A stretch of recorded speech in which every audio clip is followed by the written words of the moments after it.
घनघोर बरसात में सुजीत अपनी पुरानी बैलगाड़ी लेकर मेले से लौट रहा था।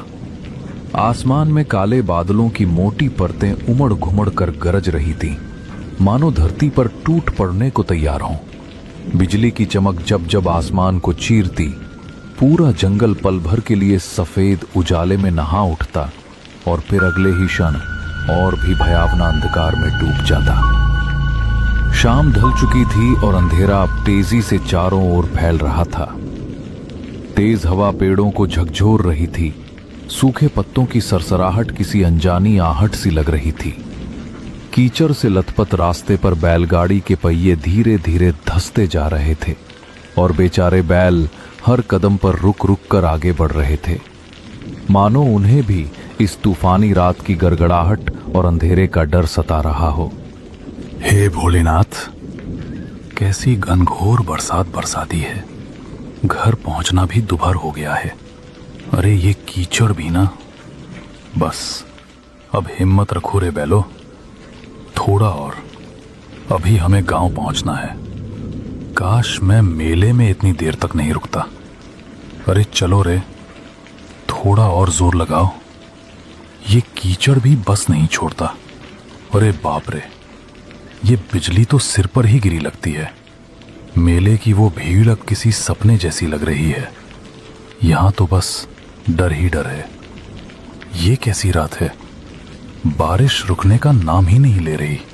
अरे भोलेनाथ, कहीं ये वही रास्ता तो नहीं जहां की कहानियां लोग सुनाते हैं। दिल धक धक कर रहा है मेरा। काश अब जल्दी कोई आसरा मिल जाए।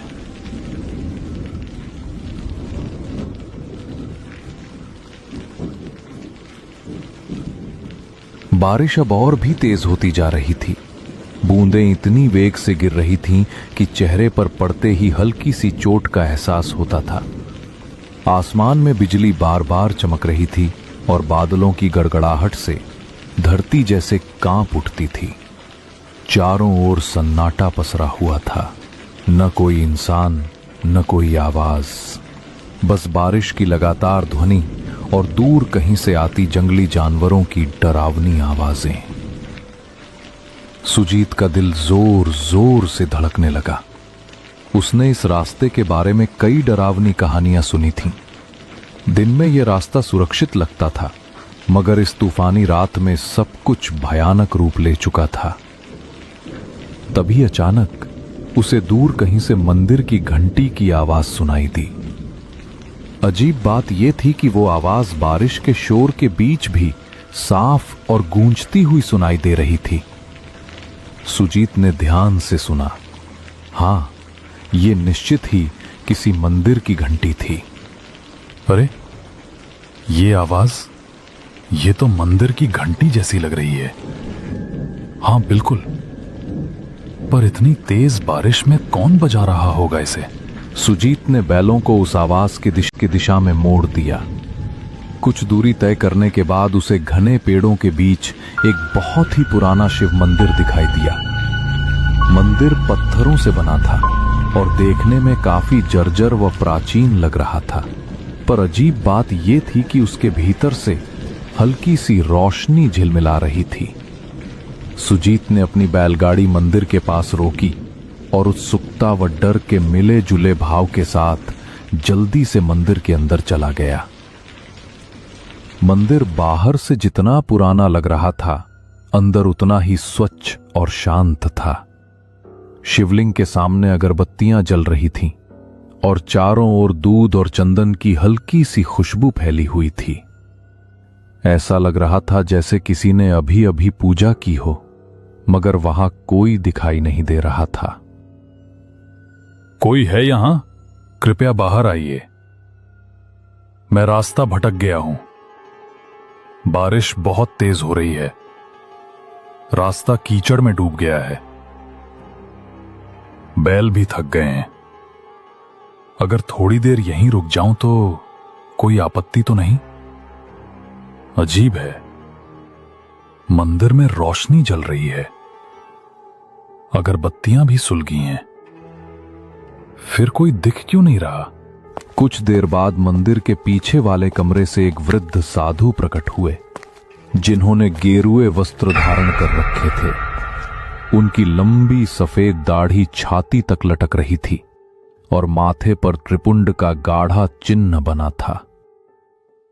उनकी आंखों में गहरी शांति थी, पर चेहरे पर किसी गहरी चिंता की छाया साफ झलक रही थी।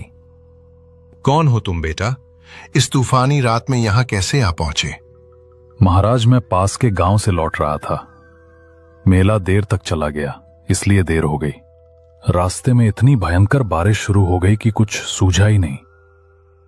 तभी मंदिर की घंटी की आवाज सुनी और यहां चला आया। वे कुछ क्षणों तक सुजीत को निहारते रहे, मौन और स्थिर। फिर धीरे धीरे शांत स्वर में बोले,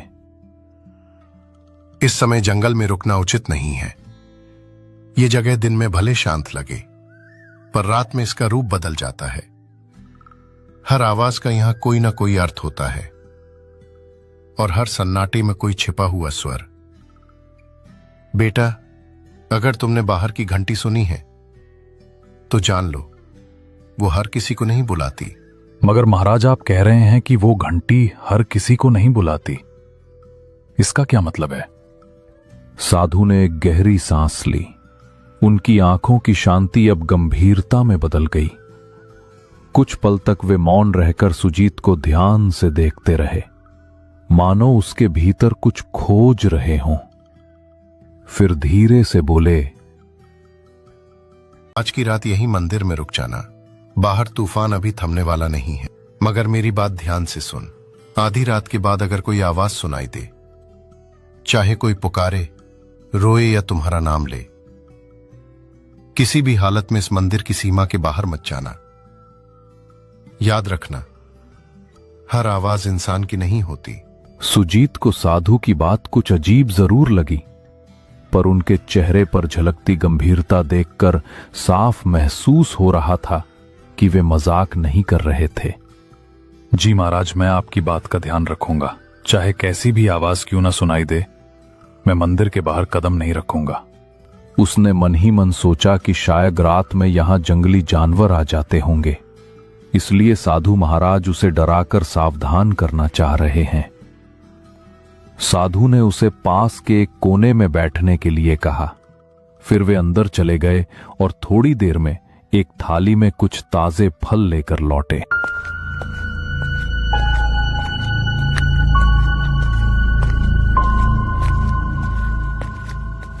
लो बेटा, ये कुछ ताजे फल खा लो। रास्ता लंबा था, शरीर को आराम और भोजन दोनों की जरूरत है। बाहर तूफान है, इसलिए आज यहीं ठहर जाओ। भगवान शिव की शरण में हो, चिंता मत करो, सब ठीक रहेगा। सुजीत ने शांति से फल खाए और पानी पिया। साधु महाराज ने उसे एक पुरानी चटाई और कंबल दिया ताकि वो आराम कर सके। सुजीत ने श्रद्धा से भगवान शिव को प्रणाम किया और मंदिर के एक कोने में जाकर लेट गया। थकान के मारे उसकी आंखें धीरे धीरे बंद होने लगीं। बाहर रात अब और गहरी हो चली थी। बारिश अब भी जोरों पर थी और हवाएं मंदिर की दीवारों से टकराकर सनसनाती हुई गुजर रही थीं। सुजीत नींद में जाने ही वाला था कि अचानक उसे एक अजीब सी आवाज सुनाई दी।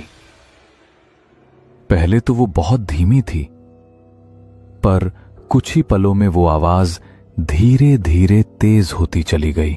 सुजीत बेटा, बाहर आ जा। देख, मैं यहां हूं। डर मत, मैं तेरी मां हूं। तू इतनी देर से लौटा नहीं, मैं तुझे ढूंढती ढूंढती यहां तक आ गई। बेटा, बस एक बार बाहर आ जा। देख, तेरी मां तुझे बुला रही है। मेरे पास आ जा सुजीत। तू मुझे पहचानता है ना? मेरी आवाज सुन, मैं तुझसे मिलने आई हूं बेटा। सुजीत, मेरी बात सुनो बेटा, मैं बड़ी मुसीबत में हूं। कोई मुझे यहां से ले जाओ, वरना मैं बच नहीं पाऊंगी। तू तो मेरा साहसी बेटा है ना। बस एक बार बाहर आ जा, मुझे तेरी जरूरत है। देख, मैं यहीं तेरे मंदिर के बाहर खड़ी हूँ, ठंडी बारिश में भीग रही हूँ। जल्दी आ बेटा, मुझे बचा ले। सुजीत की आंखें अचानक खुल गईं। वो चौंक कर उठ बैठा। उसके चारों ओर सन्नाटा पसरा था, पर वो आवाज अब और स्पष्ट सुनाई दे रही थी। अजीब बात यह थी कि वो आवाज किसी और की नहीं, बल्कि उसकी अपने मां की आवाज जैसी लग रही थी। ये आवाज मां की लग रही है, लेकिन मां यहां कैसे हो सकती है? नहीं, ये सच नहीं हो सकता। वो तो गांव में थी, पर अगर सच में वो हैं तो मैं कैसे अंदर बैठा रहूं? हे शिव शंकर, अब मैं क्या करूं? बाहर जाऊं या नहीं? सुजीत का दिल जोर जोर से धड़कने लगा, मानो उसकी छाती से बाहर निकल आएगा। डर और जिज्ञासा दोनों उसके मन में एक साथ उमड़ने लगे। सुजीत उठ खड़ा हुआ और धीरे धीरे मंदिर के दरवाजे की ओर बढ़ने लगा।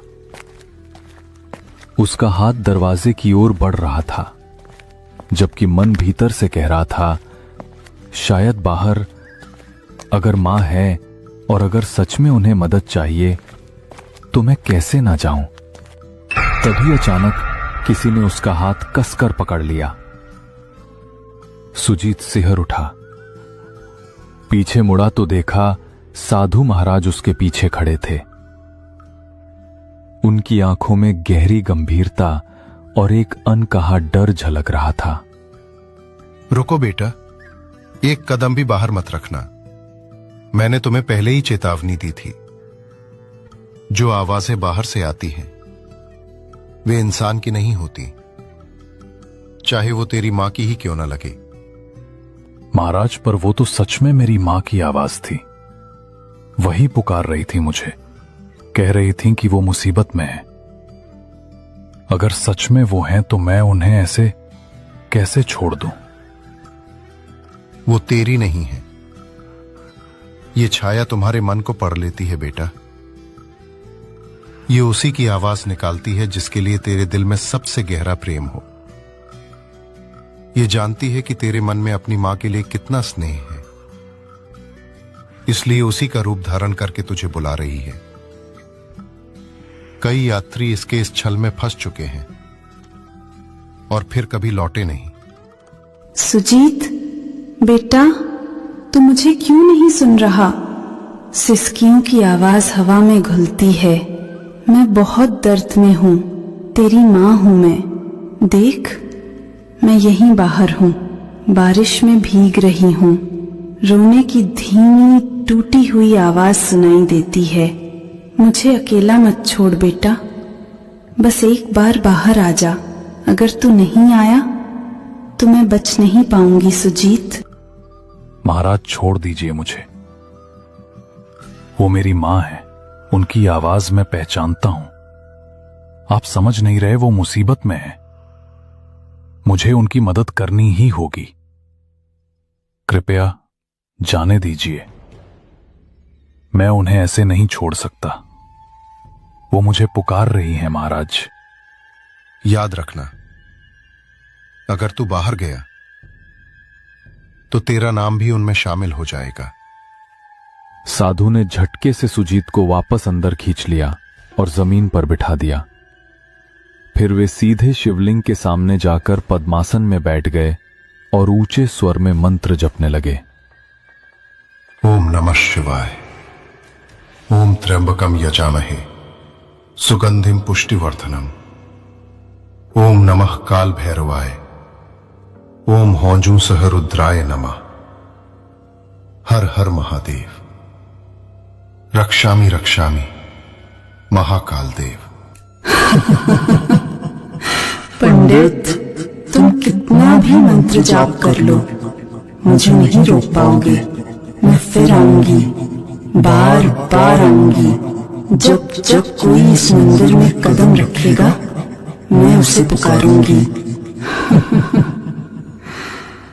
तुम मुझे बांध नहीं सकते, मेरी छाया हर दिशा में फैली है, हर हवा में मेरा नाम गूंजता है। ओम नमः शिवाय। उनके मंत्रों की गूंज पूरे ओम मंदिर में त्र्यंबकम फैल यजामहे, गई। सुगंधिम पुष्टि। दीवारें मानो उस ध्वनि से कांप उठी। ओम नमः काल भैरवाय। धीरे धीरे ओम बाहर मौजू की आवाज सहरुद्राय धीमी नमः। पड़ने लगी, हर हर मगर महादेव। पूरी तरह से थमी नहीं। रक्षामि रक्षामि। साधु ने मंत्र जाप महाकाल जारी रखा। उनके माथे पर पसीने की बूंदें चमकने लगी थीं और पूरा मंदिर एक अजीब रहस्यमयी ऊर्जा से भर गया था, कांप रहा था। उसका दिल तेजी से धड़क रहा था। अब डर मत करना बेटा, वो शक्ति अब लौट गई है। इस मंदिर की रक्षा स्वयं भोलेनाथ करते हैं। तुम अब निश्चिंत होकर सो जाओ, मैं यहीं बैठा रहूंगा। कुछ देर बाद बाहर की सारी आवाजें एकदम थम गईं। अब बस बारिश की लगातार गिरती बूंदों की आवाज रह गई थी। सुजीत कांपते हुए वापस अपनी चटाई पर लेट गया, मगर उसकी आंखों में नींद कहां थी। वो पूरी रात जागता रहा। हर आहट पर उसका दिल सहम उठता था। जब सुबह की पहली किरण मंदिर के अंदर पहुंची तो सुजीत धीरे धीरे उठा और बाहर निकल आया। बारिश अब थम चुकी थी, लेकिन मंदिर के चारों ओर जमीन पर अजीब से पैरों के निशान बने हुए थे, जैसे कोई अनजानी चीज रात भर मंदिर के इर्द गिर्द घूमती रही हो। तभी साधु महाराज अपनी कुटिया से बाहर आए। उन्होंने चारों ओर देखा और गहरी सांस ली, मानो किसी लंबे संघर्ष के बाद राहत मिली हो। देख रहे हो बेटा, ये निशान, ये उसी छाया के हैं जो पूरी रात मंदिर के चारों ओर मंडराती रही। वो कोशिश कर रही थी कि तुम्हें बाहर खींच ले जाए, तुम्हारे मन के प्रेम का इस्तेमाल करके तुम्हें अपने जाल में फंसाए। पर भगवान शिव की कृपा से वो इस मंदिर की सीमा पार नहीं कर सकी। ये रेखाएं उसकी असफलता की निशानी है। वो अब भी मुक्ति नहीं पा सकी, इसलिए हर तूफानी रात में लौटती है, किसी नए मन को बहकाने। महाराज, ये छाया आखिर कौन है? क्यों हर रात यहां आती है? और क्यों मुझे अपनी मां की आवाज में बुला रही थी? इसका क्या रहस्य है? इसकी पिछली कहानी क्या है? बेटा, ये छाया कोई साधारण आत्मा नहीं है। कभी ये भी एक इंसान थी, एक औरत जो अपने पति की मौत के बाद पागलपन की हद तक टूट गई थी। कहा जाता है कि वो अपने दुख में इतनी डूब गई कि उसे जीते जी शांति नहीं मिली। एक तूफानी रात में उसने इसी जंगल में अपनी जान दे दी। तभी से उसकी आत्मा इस जगह से बंध गई। वो अब भी अपने अकेलेपन और दर्द से मुक्त नहीं हो पाई है। वो अपने दर्द में सबको शामिल कर लेना चाहती है। वो जानती है कि इंसान का सबसे बड़ा प्रेम किससे होता है? अपने अपनेपन से, अपनी मां से, अपने बच्चों से। इसलिए वो उसी आवाज में पुकारती है ताकि जो सुन ले वो खुद को रोक न सके। कई यात्री उसके इस छलावे में फंस चुके हैं और फिर कभी लौटे नहीं। वही सब उसकी छाया में समा गए, उसी के दुख का हिस्सा बन गए। बेटा, अगर मैं तुम्हें रोका ना होता तो सुबह तक यहां तुम्हारे पैरों के भी निशान नहीं मिलते और तुम्हारे बैल वहीं के वहीं खड़े रह जाते। सुजीत के रोंगटे खड़े हो गए। सुजीत ने कांपते हाथों से साधु के चरण छुए। साधु महाराज, अगर आप मुझे नहीं रुकते तो पता नहीं मेरा क्या होता। साधु महाराज, आपने मेरी जान बचाई है। अगर आप ना होते तो आज मैं जिंदा नहीं होता। मैं आपका आजीवन ऋणी रहूंगा, इसे मैं कभी नहीं भूलूंगा। बेटा, मुझे नहीं, भगवान शिव को कहना। उन्हीं की कृपा से तुम आज सुरक्षित हो। याद रखना, उस छाया से बचने का एक ही उपाय है, श्रद्धा और विश्वास। ये दोनों कभी मत भूलना। सुजीत ने भगवान शंकर की मूर्ति के पास जाकर श्रद्धा से प्रणाम किया। फिर वो बाहर आकर अपनी बैलगाड़ी के पास पहुंचा। दोनों बैल सुरक्षित खड़े थे, जैसे रात की भयानक घटनाओं से अनजान हो। उसने बैलगाड़ी तैयार की, साधु महाराज को अंतिम प्रणाम किया और वहां से रवाना हो गया। रास्ते भर उसका मन उसी रात की घटनाओं में उलझा रहा। वो आवाज कितनी सच्ची, कितनी जीवंत लग रही थी। उसे एहसास हो रहा था कि अगर साधु महाराज न होते तो शायद आज वो जिंदा ना होता। सुबह की सुनहरी धूप अब पेड़ों की पत्तियों पर चमक रही थी। दोपहर तक सुजीत अपने गांव पहुंच गया। घर पहुंचते ही उसकी नजर अपनी मां पर पड़ी। वो आंगन में बैठी अपने छोटे बेटे से हंसते हुए बातें कर रही थी। मां को कुछ नहीं हुआ था। वो बिल्कुल सुरक्षित थी। ये देखकर सुजीत की आंखों से आंसू बह निकले। उसने दौड़कर मां को गले से लगा लिया। मां हैरान होकर बोली, अरे ये क्या हाल बना रखा है तूने सुजीत? कांप क्यों रहा है बेटा? कहीं रास्ते में कुछ हुआ क्या? बोल ना पगले, तू ठीक तो है ना? मां, मैं बहुत डर गया था।